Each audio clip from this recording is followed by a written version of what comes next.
Thank you for staying with us. It is 36 days to the 2023 general election, and all eyes are on the presidential poll.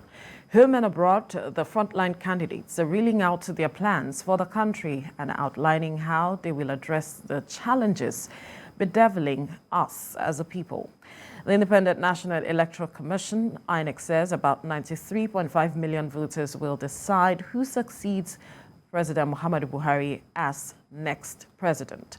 For the governing All Progressives Congress, they say they are confident of victory based on the personality and track records of their candidate, Bola Tinubu.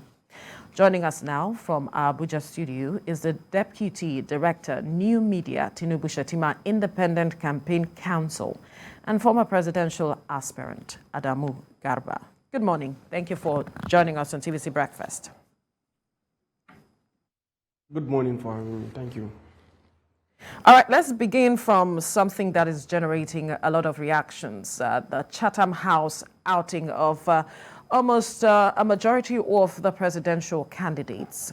We have seen the Labour Party presidential candidates visit and speak in Chatham House. We have also seen that of the NNPC, and we have also seen your principal, that's the APC presidential candidate, speak at Chatham House. And a lot of Nigerians have been reacting with regards to that, saying that why this Chatham House outing when we know that a majority of those who are present at that outing are not necessarily those who will vote.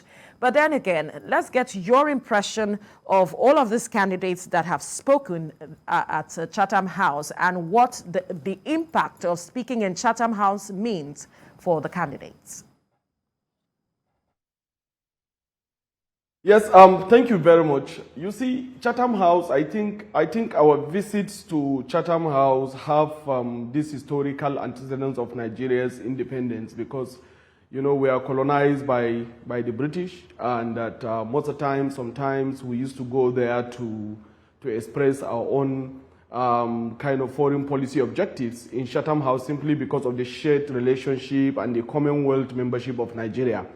To some degree, it makes sense because it gives you opportunity to discuss with the foreign audience about your policies and programs as you form government of Nigeria. As you know, we have a lot of bilateral relationship with a lot of British companies in Nigeria, and also there are a lot of interest groups, so it is important for them to understand whether their investments are safe. I think that's basically the main objective. Again, a form of neo-colonialism, if you may say it, from the other side.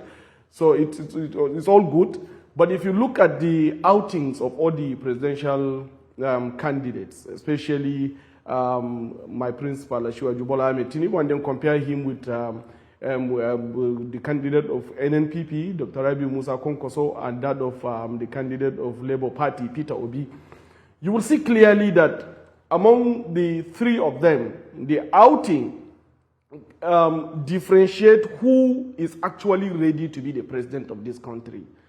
I want to start with the candidate of the NNPP, the latest outing of Dr. Rabiu Musa Kwankwaso.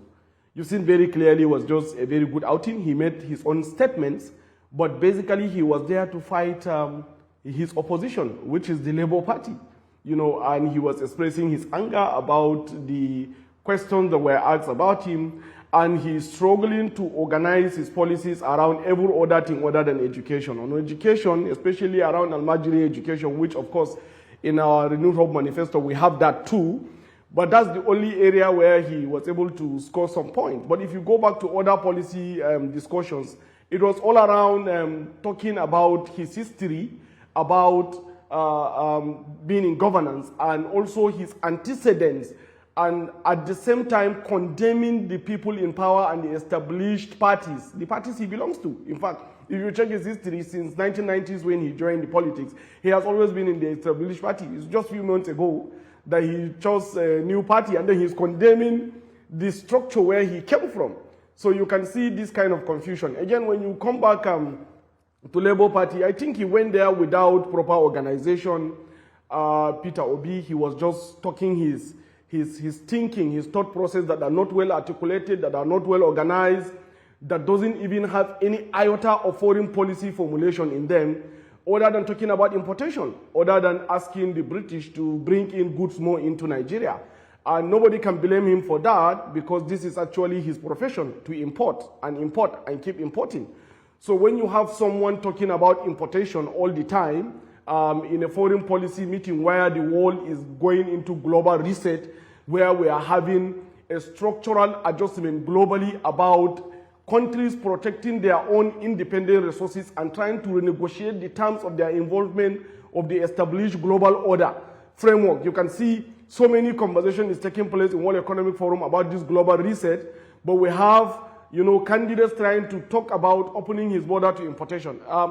It's actually very shabby. But if you come back to what Asiwaju Bola Ahmed Tinubu presented in Chatham House, I think that is even the reason why it got more traction than almost all of them. Because it was precise, it was concise, it was organized, it was deliberate, it was program built based on experience, peculiarities, and specificities with Nigeria's demand. And every other thing he picked and delivered in that Chatham House came directly from his renewed hope manifestos. He did not mince his words. He did not stay away from the template. He did not stay away from the message and the mission and his promise for Nigeria. This is a difference between leader and somebody who believes he's the only Alpha and Omega. And he went there with a team and gave the team opportunity to express themselves, also to make their own contribution about the shaping and making of the country. So this is where you differentiate somebody who is prepared to lead your country and somebody who is there to either get popularity and retweets, or someone who is also trying to take a certain share of government. But all in all, it is very important that they are there because to the best of my ability, they increase more, they give us more chances of winning as APC, provided they remain in the race. Now, you've talked a good game about the APC chances. Can you give us a geopolitical analysis of why you think the APC has a chance to win the election? It is very clear. APC, in fact, the chances of winning of APC is a question of time. You heard from our presidential, vice presidential candidate when he visited the Sultan of Sokoto. He made it very clear it's a question of the swearing in. It's not really a question of whether there is going to be a win or a lose. Why? Because APC is predominantly accepted by Nigerians. People should understand that the reason why PDP was rejected in 2015 is still very prevalent. PDP was rejected because of lack of coherent program that will liberate Nigerians away from the situation they found themselves, the situation of cesspool of corruption, theft, mismanagement, and a lot of confusion in the system. That is the basic reason why Nigerians rejected PDP, and this is still very prevalent. APC made some promises. When APC came on board, everything was flat in the system. Every single action of APC was to pick the pieces and rebuild the country to come back to productivity. Today, we have done so much in Nigeria that every common man knows what APC has done. Although we may have some propaganda in the media trying to condemn or maybe portray APC as a failed party, but there is no party in the history of Nigeria's democracy since 1960 that have done so much to reposition Nigeria to greater progress than APC. And the promise of continuity is even ever much more cemented with the emergence of Asiwaju Bola Ahmed Tinubu as the candidate of the party. Now, when you look at the spread, you will see that we have election is something that follows some historical antecedents. It's not something that you can just come from the sky or maybe a magic. It's something that you have to track the historical antecedents of the previous elections. If you look at the 2015 and the 2019 election, this is the party that have 22 governors. And these governors control the entire structure and the machinery of the politics of their own respective states. And these governors are united as one, projecting the candidates of their party when you compare them with the other political parties. And if you dive into the political distributions of Nigeria, you will see that majority of the support of PDP is coming from the south, especially the southeast. Like if in the 2019 election, Anambra gave over 500,000 votes to APC. States like Enugu, to PDP. States like Enugu gave about 350-something thousand votes. States like Delta, over 500,000 votes. Now, when you come back to the current dispensation where you have the Labour Party taking a lot of chunks from the southeast and even some from the south-south, you will see clearly the dismantling of the PDP in its traditional zone. When you compute the total votes that was casted in 2019, you will see that majority of the votes actually came from the south for the PDP, while the APC, majority of their votes come from the north. And the APC zones are still very much protected. Now, with Labour Party on board, they have succeeded internally because of their internal mismanagement in the PDP to send out some of their most productive assets like Peter Obi and Konkoso, while Peter Obi is working extensively to dismantle the structures of PDP in the southeast particularly and some part of south-south.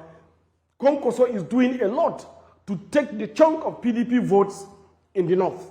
You know, so most of the states, especially even we made a little bit of analysis as Independent Campaign Council. We made like about 300 calls to each about 6 states in Nigeria. In Bauchi, for instance, if you check the 2019 election, we have almost 800,000 votes for the APC and somewhere around 200, a little bit above 200,000 votes for the PDP. Most of those people that voted for the PDP are going for an NPP candidate, Konkoso. While if you go to Anambra, where we also run a call, most of those people that have voted PDP are going for Labour Party. You know, they are voting for Peter Obi. So when you look at this kind of geographical spread, it is widening the gap between the APC and the PDP, giving APC a clear lead and a clear majority to emerge as the winner of the 2023 election. So with all this analysis, if you look at, in fact, if you come to the north, where majority of the votes come from in the country, PDP only scored some significant amount of votes in Plateau State with about 500,000 votes, and in Kaduna State with 600,000 votes. But the differences between the votes of the PDP and the APC in Kaduna State is as much as the difference between the votes of the PDP and the APC in states like Bauchi. So that means that our win in Kaduna, the differences between us and Kaduna has even gone so much compared to so many other states that we have in the south, south where PDP take a win. So anyhow you look at it, the calculation favors APC significantly. Our win is very assured, very clear. What we are only worried about is the case that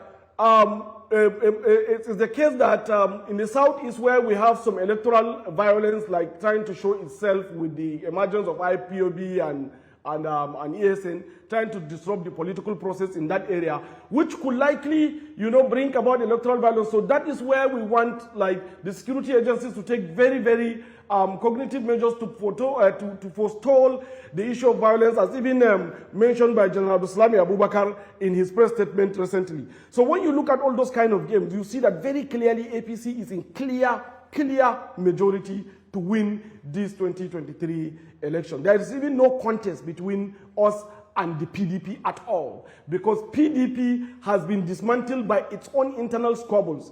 The G5 are dealing with the PDP from the inside, and the Labour Party is dealing with PDP from the south, while the NMPP is dealing with the PDP in the north. APC still remain very, very much organized, very, very much structures are ready for winning the 2023 election. Yeah, I said it's very smooth, but I have a question. There have been some voices in the north saying that that the north should vote its own. There's an expression, something say something. I've forgotten how they say. They say this is trending in the north, in which some people in the north are saying that the northerners should vote for a fellow northerner.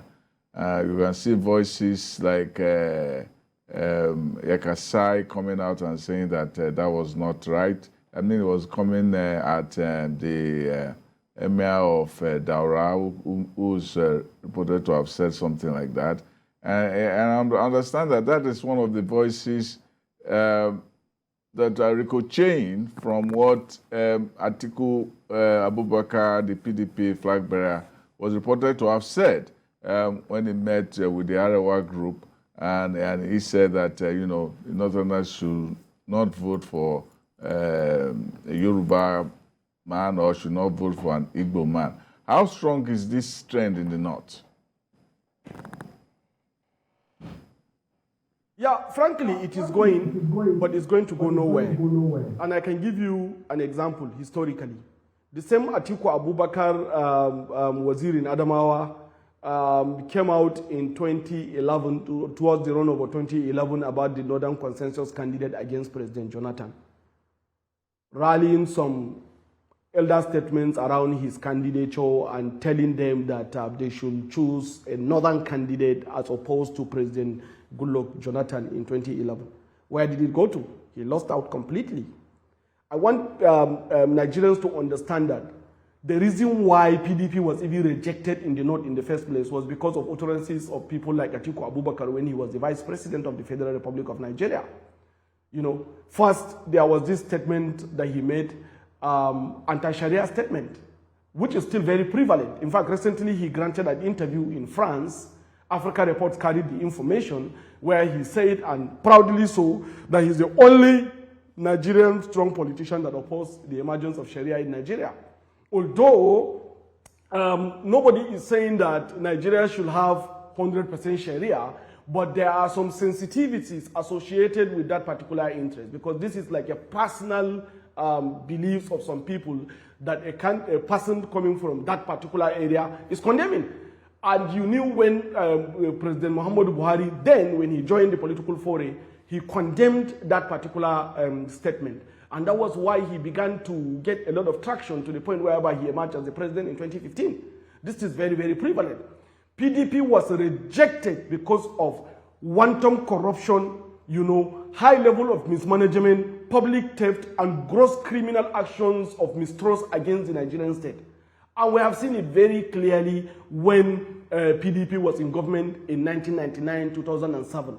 We've seen this thing almost extraordinarily. In fact, recently, there's a release of a tape where it was clear the former Vice President Atiku Abubakar was speaking clearly about how to shield his corrupt practices by creating something called SPVs. And all this information are going to the North. In fact, the North is very much aware about the corruption and the theft of the candidate of the PDP.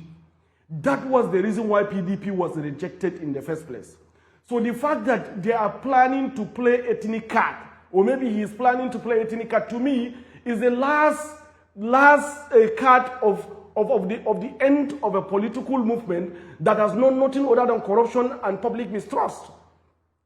Everyone in the North, I come from Adamawa State where Atiku Abubakar originates from, and I can tell you this very, very clearly, that Atiku might not, if we even work very hard, Atiku might not even win Adamawa State. He succeeded in winning Adamawa State in 2019 by a very small margin, 33,000 votes. That is his state.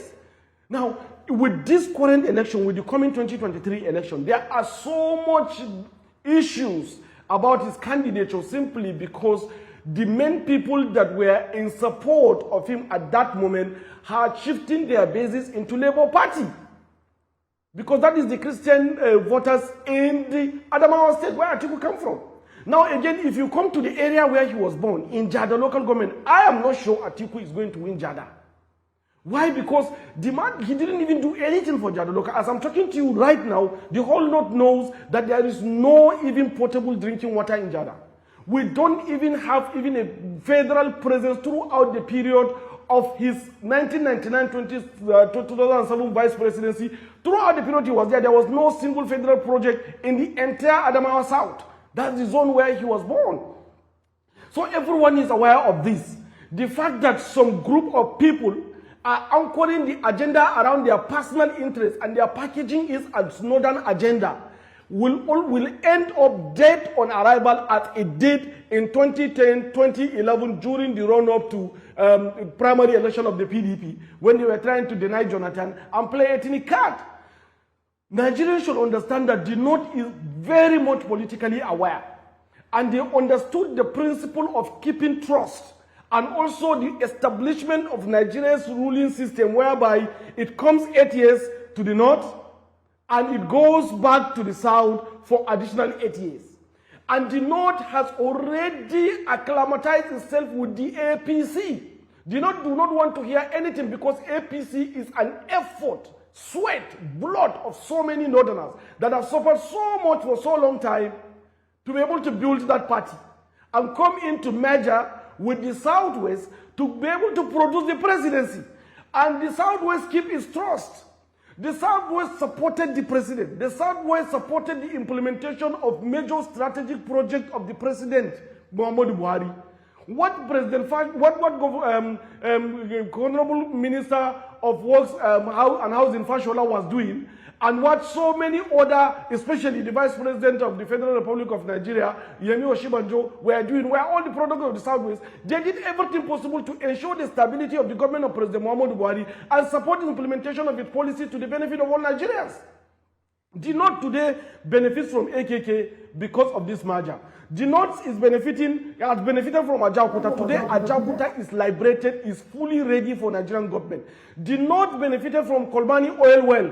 The North benefited from Baru port. The North benefited from hydropower plant in Zungeru. The North is benefiting from another power plant that is coming up in Mambila. The North has benefited so much, various infrastructure, rail infrastructure, road infrastructure, airport infrastructure, all because of this merger. And the same government said, no, we are now handing over the project of continuity to Asiwaju Bola Ahmed Tinubu to continue to drive this program. And that same person, Asiwaju Bola Ahmed Tinubu, promises to continue everything. He promises to recharge the chart. Every strong intellectual northerner knew that the majority of the crisis that brings about the problems we are facing in the north, although people are seeing it as a security problem based on ideology, but it has everything to do with lack of enough water resources. Because of the shrinking of Lake Chad, there is no enough water that brings about dry season farming in the north, thereby forcing the Fulani herders and the farmers to come very close together to share very small resources. That's what brings about the crisis that boomerang into this banditry we see today. There is nothing that will solve this problem except recharging Lake Chad. Asiwaju Bola Ahmed Tinubu promises recharging Lake Chad the first time he started aspiring for the office of the president. Until he became candidate, he was promising recharging Lake Chad. He went to international community on many occasions, he promises recharging Lake Chad. He was in Kolmani Orwell, he promised recharging of Lake Chad. Every northerner is aware of that. Every northerner is aware about on the project of this AKK pipeline. Every northerner is aware about the oil that has been discovered in the north. And the only presidential candidate that promised this continuity is Asiwaju Bola Ahmed Tinubu. All right. So you cannot compare the man that is prepared, that is ready to continue the mantle of the established structure that is going to benefit that Mr. region. Garba, we need to go on a commercial break. Family and cronies. The North is aware of these things. So there is we need to quickly go on a commercial break. When we return, we'll continue the conversation with you. Please stay with us.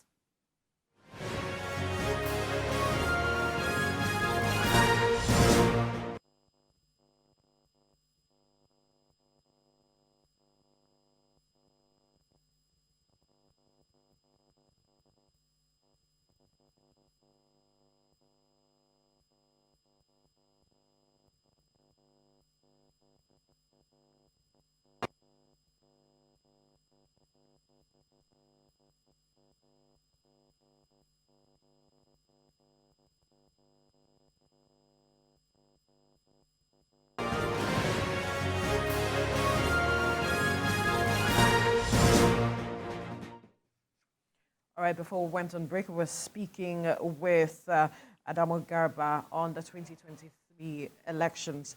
And if I may quickly ask you this question, you recall that the INEC chair was at Chatham House, and he mentioned that the youth who make up, I think, 37% of the 93.4 million registered voters hold the ACs for the 2023 elections. And that conversation is also generating reactions. because there are those who think that the youth support some particular party as against others. I wonder what your reaction is to this, especially with your party seeking to win the 2023 elections. Can you come back again? I can't hear you very well, especially... Right. I said that, recall that INEC chair. Can you hear me now? Yeah, I can. Go ahead. Recall that the INEC chairman, when he went to Chatham House, said that the youth make a huge chunk of the 93.4 million registered voters. And he said that they hold the aces for the 2023 elections. And that is generating reactions, as some have said that this same youth supports a particular party much more than the others. And I'm wondering what your reaction is to these numbers that the INEC has spoken about. Yes, you see, the youth of Nigeria have one thing that is the most formidable in their own intentions. I am a young person. I was the first person that aspired for the office of the president in 2019 election when I was 36 years. Why? Because of the pain of the youth of Nigeria. I even came out in the 2023 election, but of course dropped when Tinubu got the ticket. I want to tell you that our biggest problem is mentorship and the person that understands the need to position us for the way forward. That is the biggest problem of a Nigerian youth. A Nigerian youth is confused as to where he is going to and who is going to put him into that direction. There you have a person, for the past 30 years of his life, the past 30 years, is dedicated to trapping of talent, reorganizing them and putting them on the path to success and allowing them to express their full potentials in actuality to deliver results. And that's Tinubu. He has a very large shoulder that carries a lot of young people together and push them forward. When Tinubu became the governor of Lagos State in 1999, what was the age of Governor Babatunde Rajifashola? What was the age of Professor Yemi Oshibanjo? What was the age of Senator Tokumbo Afikiomi? What was the age of most of his commissioners, Wale Edu, Jide Idris? What were their ages? They were all young people. Are we saying that at that moment they were not all people in Lagos? They were. But he understood the need to prepare for the future of Lagos. And that is why he brought in young minds, sharp minds, bright minds, and organized them, give them leadership, structure, and direction to push themselves forward to protect the interests and the future of Lagos. Where is Lagos today? It's the only state in Nigeria that have successful series of successors over time. We had successful tenure of Babatunde Rajifashola, courtesy of that organization. We had successful tenure of Akinwumi Ambode. We are now having a very successful tenure of Governor Babajide Sanwo-Olu, courtesy of that particular structure. We had series of ministers. When you go to the Southwest, series of governors succeeded because of the structure they got from Lagos. We had somebody like Rauf Arebeshola, who is currently the Minister of Interior. He served successfully as the governor of Osun State. We had Fayemi, who served successfully as the governor of Ekiti State.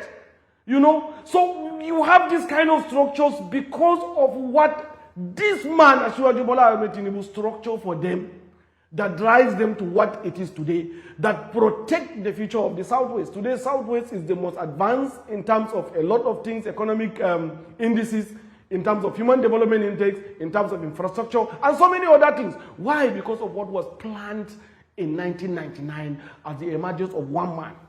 So this is the man that understands the future, that understands the need to tap on the young talents and position them for the future. What is a young man needing in Nigeria as a youth?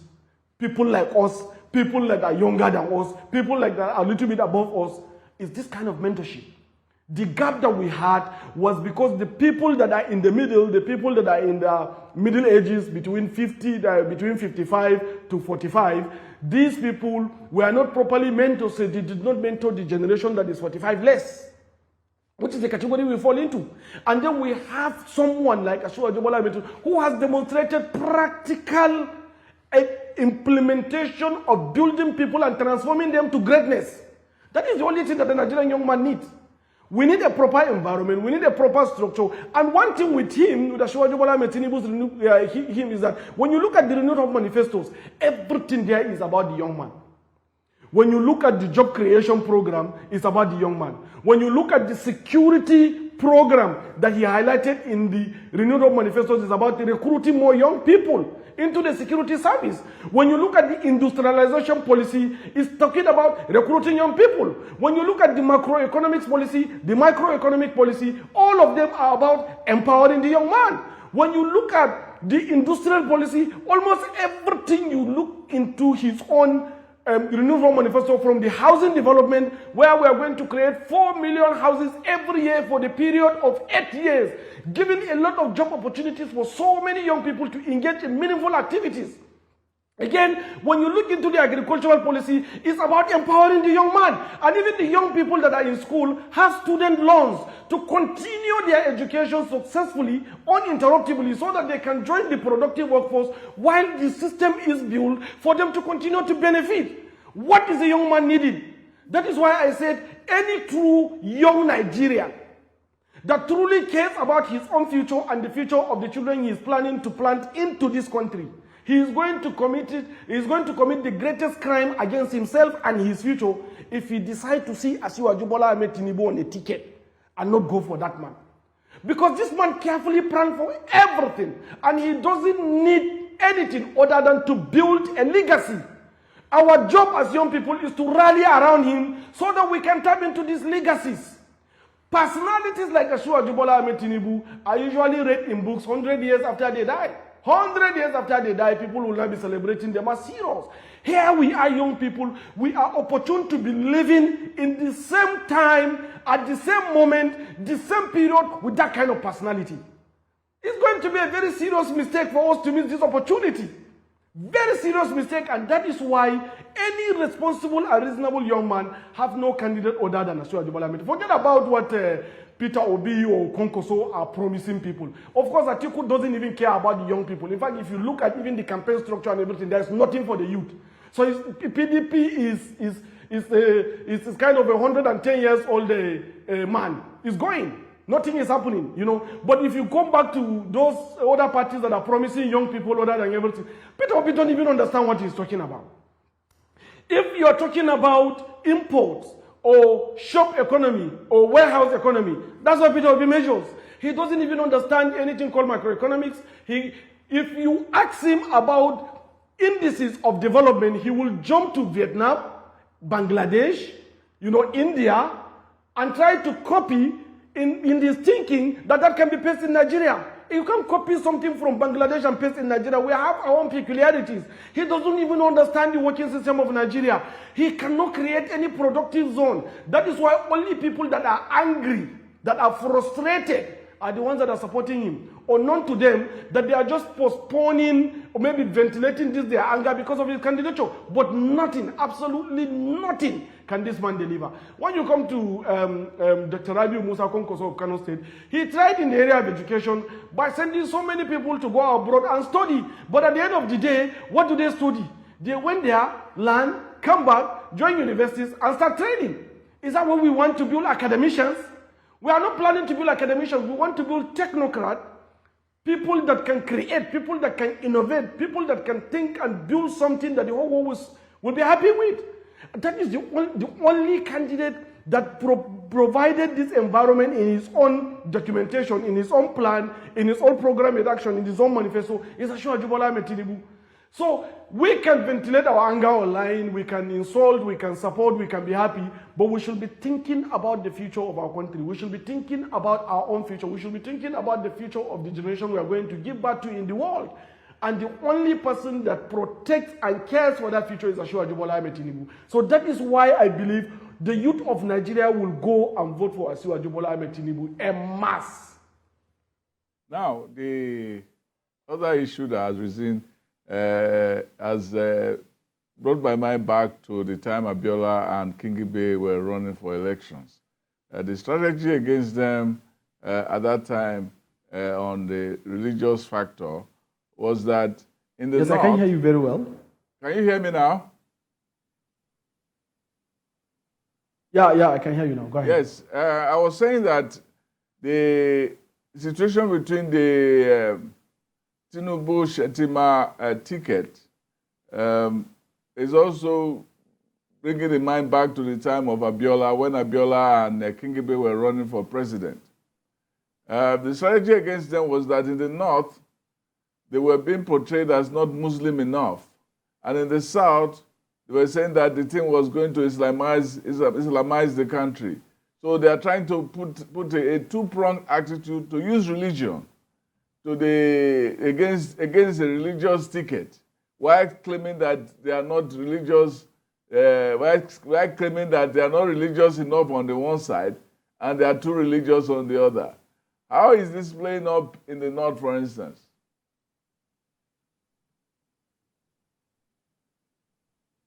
Yeah, the truth of the matter is religion is very important to the life of Nigerians. We all know this is a country that values religion perhaps more than any other country in the world.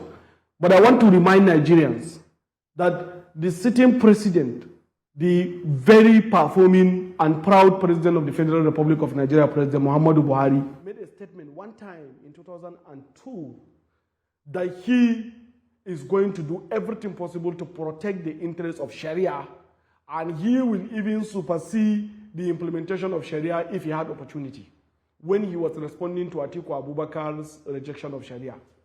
But here we have President Muhammadu Buhari as the president of Nigeria for 7.5 years. Is Nigeria Islamized?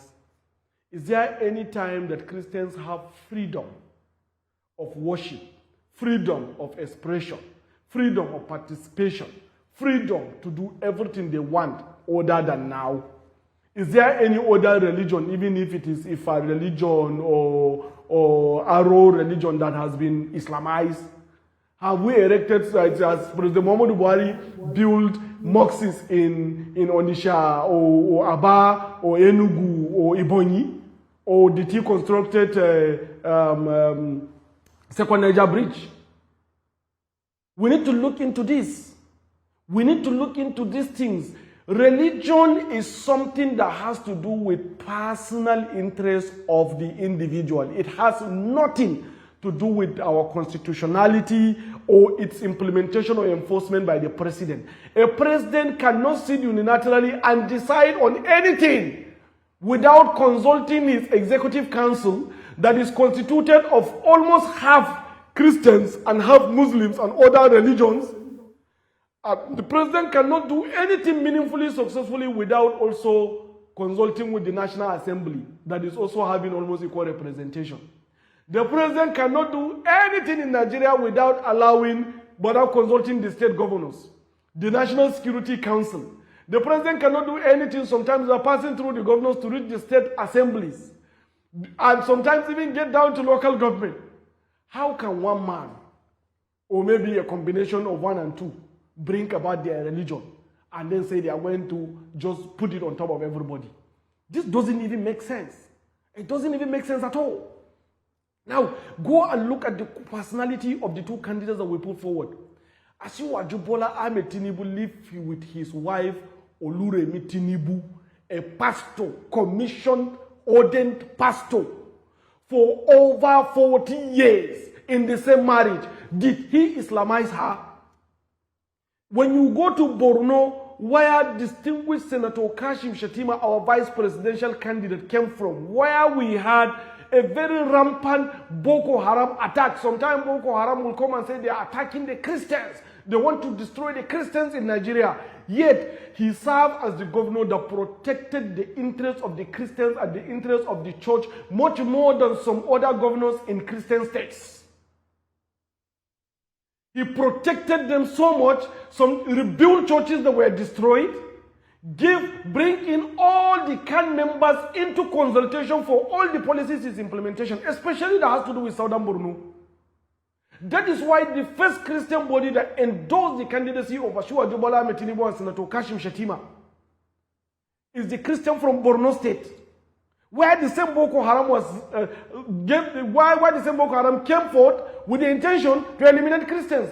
Kashim Shettima was able to erect a large barrier, protect the interests of the Christians, make them successful, rebuild them properly, bring them into Borno society, and dare Boko Haram. Is it this man that didn't follow Boko Haram to do the Islamization agenda they had, that we will now say now that as the vice president, he's going to Islamize Nigeria? So we should just use some common sense here. We are looking at competency and competency coming together in a team. The same model that we are supporting and advocating about Asiwaju Bola Ahmed Tinubu building and mentoring the future is the same quality we are seeing evidently emerging from Kashim Shettima. A practical example is the current governor of Borno State, Professor Zulum. What Professor Zulum was doing was a testimony to the past selection of competency and capacity over personal interest of Kashim Shettima. He chose Professor Zulum simply because of Professor Zulum's sterling performance when he was acting as a commissioner among all his commissioners. Why? Because he also mentors and builds the future. These are the qualities we need. And Senator Kashim Shettima from the north was able to consolidate a lot of, you can see even recently, he was in Sultans of Sokoto's palace. He was in Gumel Palace in Jigawa. He finished with Kanu. He went to Bauchi. He was moving around. He was even in Kebbi State to visit Emir of Gondu. This is the kind of leadership that we are producing, bringing everybody together on the table. It has nothing to do with you are a Muslim or you are a Christian or you are from the east or north or west or south or you are coming from one region or the other or one tribe or one thing or the other. It's about national unity. The presidency of Asiwaju Bola Ahmed Tinubu by the special grace of God and that of Kashim Shettima is a government of national unity. It's a government of everyone. There is nobody that will feel shortchanged or cut off the system. So anybody talking about Islamization agenda is just faking everything up because there will be nothing like that. There is no president that will amend the laws of Nigeria alone. There is no president that will enforce his religion. You can't carry Islam from Kano and take it to Abia and force them to do Islam. It's not possible. So anybody that is talking about the Islamization agenda is just making a political statement. And I believe that we, the ordinary electorate, should see this as just a political statement. It can never happen. By every empirical formula, by every evidences, there is no way you have a president of Nigeria deciding on the fate of the country. That is just a political hullabaloo that should just remain where it should be. Right. Before we let you go, a quick question. Earlier, you re-echoed Senator Kashim Shettima's statement when he went to visit the Sultan of Sokoto, where he said the APC winning is a matter of when. And so my question to you now is, if you are looking at numbers, what are you envisaging for the party?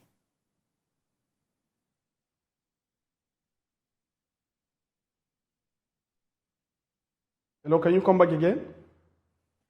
I said, can you hear me now? Yeah, I can hear you. Can you hear me? Right. I said earlier you re-echoed Senator Kashim Shettima's statement he made when he went to visit the Sultan of Sokoto, where he said that the issue for APC right now, winning, is a matter of when. And I'm asking that for you, what numbers are you envisaging for the party when come the elections? Yes, we have done some, I'm a technology person and I also specialize a lot in predictive analysis. And, you pick something based on inferences and formulas. And when you put them in a tool that we call Hadoop, you can be able to do a lot of data mining and some projections based on the number of registered voters, based on voter interest, and based on some information that you can be able to gather online. It is very clear. That's why we are projecting a very clear win, in fact, for APC this time around. We are projecting maybe to get nearly 42-45% voter turnout this time around, Because of beavers, the beavers has encouraged so many people to come and vote simply because they believe that their vote is going to count. You know, usually there are voter apathies simply because people thought that the results were just written in favor of a certain candidate. But this time around, the beavers have removed all those impediments. So people believe that their votes are going to be counted. Kudos to INEC, kudos to government of the APC, kudos to President Muhammadu Buhari, kudos to our National Assembly. We need to passed go. the Electoral Act that have given this opportunity for all Nigerians to freely express themselves. Can you hear me? As to We the need candidates to they go. want to choose. So that is going to stir a lot of voter interest. And there's a middle class Adamu that is coming Garba, into we the need foray. to go There now. are a lot of Our young time people that is have up. emerged, We you know, need that to go. they were not matured prior to this 2020. All right.